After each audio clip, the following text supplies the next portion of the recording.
దేవుని పరిశుద్ధ నామానికి మహిమ కలుగును గాక. లూకా సువార్త 12:35. మీ దీపములు వెలగనీయడి, మీ దీపములు వెలగనీయడి, మీ నడుమును కట్టుకొనుడి. తమ ప్రభువు పెండ్లి విందు నుండి వచ్చి తట్టగానే మీ హృదయము తలుపులు తీయండి. అతని కొరకు ఎదురు చూచు మనుష్యులే ఉండండి. ప్రభు వచ్చినప్పుడు ఏ దాసుడు మెలకువగా ఉండునో వారు ధన్యులు. 1వ జాము, 2వ జాము, 3వ జాములాగా ఏ దాసుడు మెలకువగా ఉంటాడో అతను ధన్యుడు. వస్తున్నాడు మన ప్రభు, మనల్ని ప్రేమిస్తున్నాడు.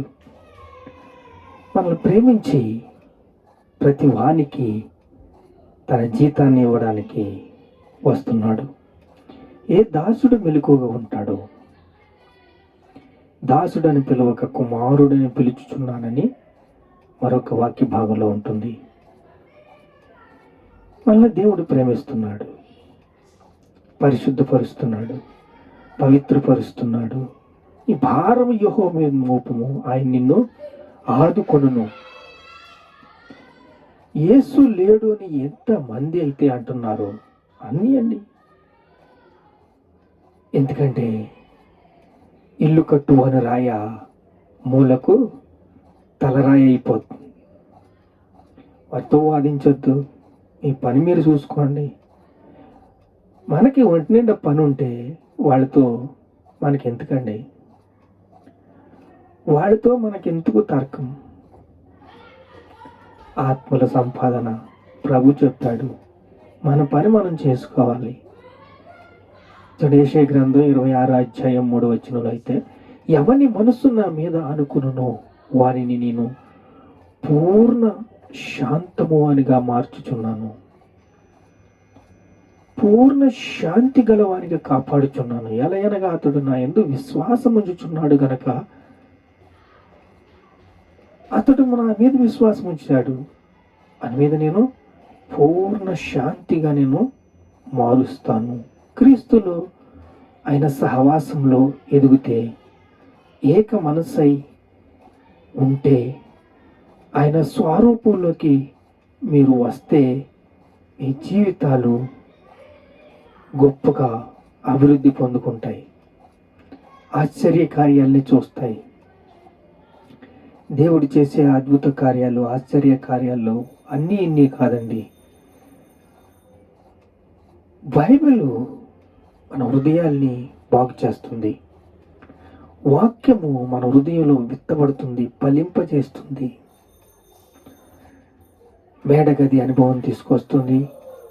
ఉపవాసములో కట్టుబడి ఉండడానికి కట్టడలను అనుసరించి నడిచే భాగ్యము ఇస్తుంది. చూడండి, అహాబు యొక్క జీవితము, యెజబేలు యొక్క జీవితం చూడండి. వారు ఎటు పోతున్నారో చూడండి. కానీ గోనె పట్ట కట్టుకుని ప్రార్థన చేసినప్పుడు తనకి జవాబు ఇచ్చాడు దేవుడు. తన కాలంలో కాక కొన్ని రోజులు వెయిట్ చేశాడు, కానీ మారిందా? కుక్క తోక వంకరిలాగా తన బుద్ధి మారలేదు, మనస్సు మారలేదు. ఇప్పుడు ఆత్మకు ఆహారము వాక్యము. వాక్యములో మీరు నడిస్తే అది ఆశీర్వాదము. వాక్యంలో వాక్యానుసారంగా మీరు జీవిస్తే ఆశీర్వాదము.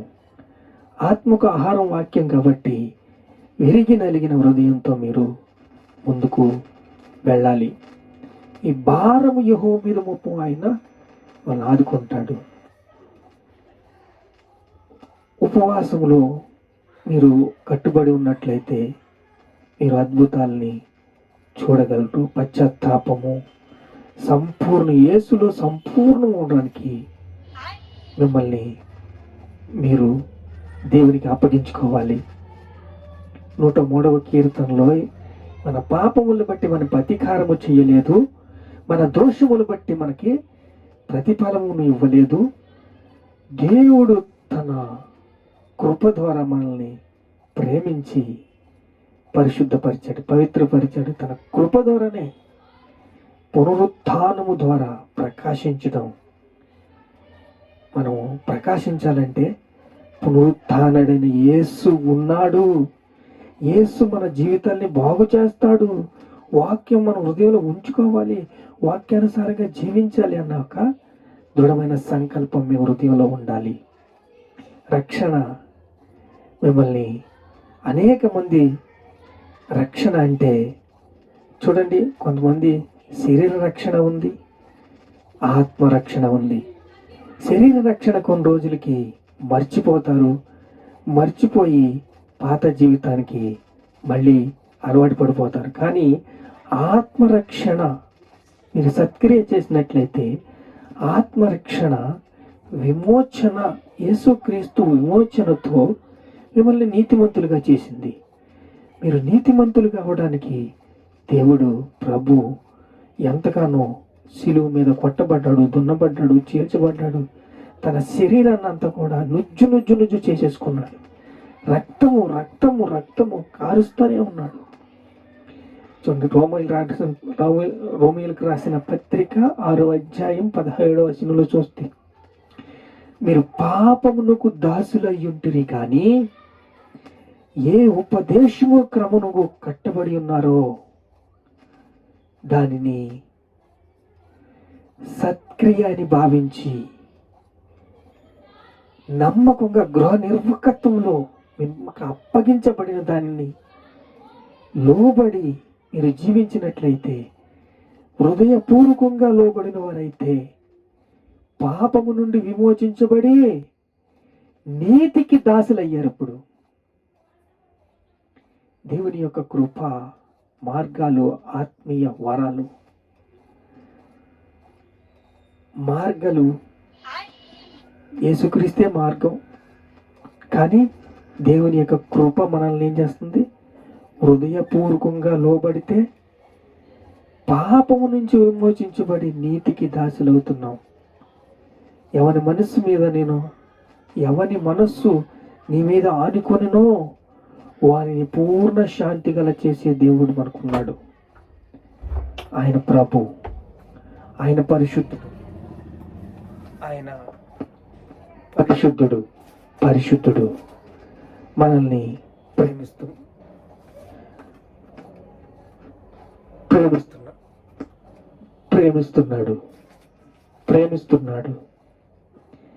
పాపము నుండి విమోచించబడి నీతికి దాసులయ్యారు.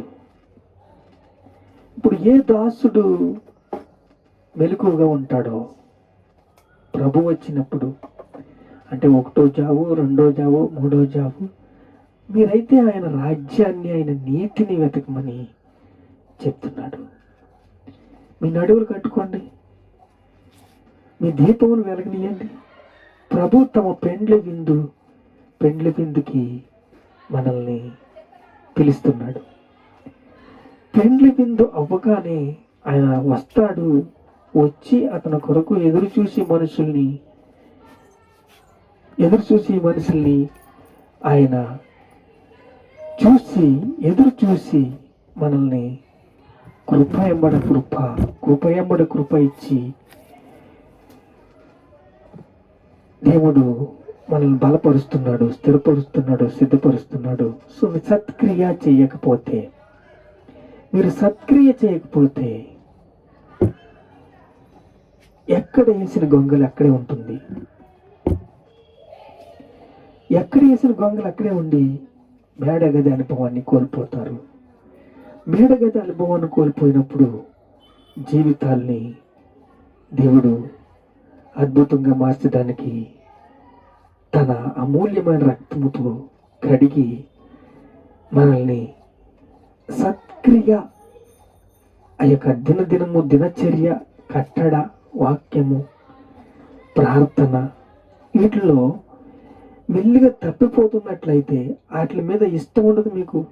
అందుకే దేవుడు అంటున్నాడు, ఎవరిని మనసు నీ మీద ఆనుకున్న వాడిని పూర్ణ శాంతం, మీకు శాంతం లేకుండా మీరేమి చేయలేరు, పూర్ణ శాంతివానిగా మారుస్తానని దేవుడు అంటున్నాడు. ఆయన సహవాసంలో మనం బలపడదాం, ఆయన సహవాసంలో మనం స్థిరపడదాం. ఈ భారం యెహోవా మీద మోపము, ఆయన మిమ్మల్ని ఆదుకుంటాడు. ప్రార్థన చేసుకుందాం. మహాపరిశుద్ధుడైన తండ్రి, రక్షణ, విమోచన, నీతిమంతులుగా తీర్చబడి సమాధానపరచబడబడి అయ్యా దేవుని క్షమాపణ పొందుకుని దేవుని వెతికేలాగా మేము ఉన్నాం అయ్యా.